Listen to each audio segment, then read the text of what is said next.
Nyo barang, nyo siap dah, nyo rencana mau kirim semelua. Nyo piring ji, piring molen tigernya, kalanya ya. Nyo akan tak kirim langsung semelu, siapnya langsung tak intat bak titipan. Nyo kata paket siap tak kirim kudih semelu.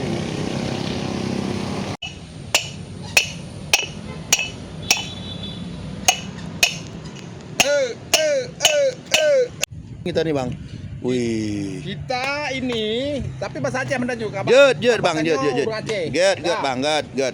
Nyo kebutuhan mesin atau mesin molen, ya mbak. Nyo pakai top set.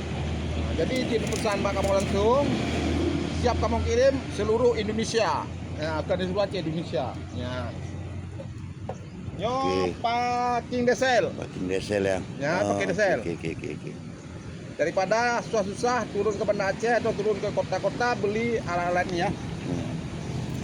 Yang terutama kali kita menjual drop molen ya. Untuk molen tiger atau yang 3 berlian boleh bisa DM saya.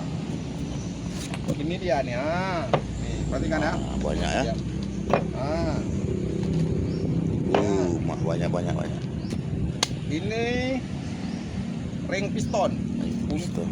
Untuk mesin R175 atau 180. Nah, yang 180 ada juga ya. Nah, kalau ini gigi setiur ya. Nah, gigi setiur ya nih ya, gigi setiur. Kalau ini pompa minyak. Nah, pompa minyak ini pompa minyak ya. Dia langsung DM loan langsung kamu kirim pompa minyak. Untuk mesin dompeng gitu. Nyambat. Nyo gigo setiur. Nyo untuk molen 3 berlian. Nyo 3 berlian. Nyo untuk 3 ring. Giga setiur untuk 3 ring, Bu. Nyambat.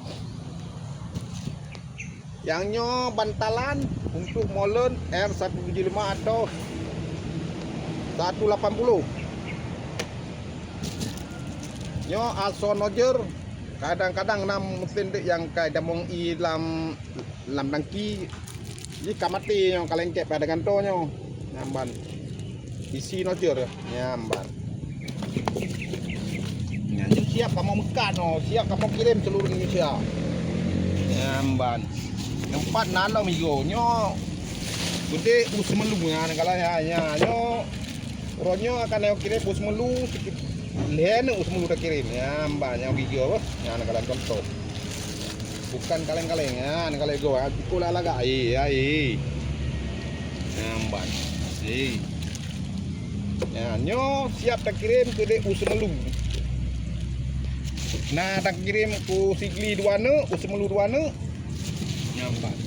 Nah nyo untuk igo setiur pokoknya wadro apabila berminat masalah kerusakan molen DM langsung jasa sewa mesin terlengkap Banda Aceh di follow supaya modal lebih mudah nih ikuti jasa sewa molen Banda Aceh terlengkap untuk apabila rusak molen nyamban. Jadi baik ragu-ragu DM langsung jasa sewa molen Banda Aceh siap kamu kirim barang-barang yang kandro perle. Sekarang kita akan mengirim barang untuk semelu. Oke?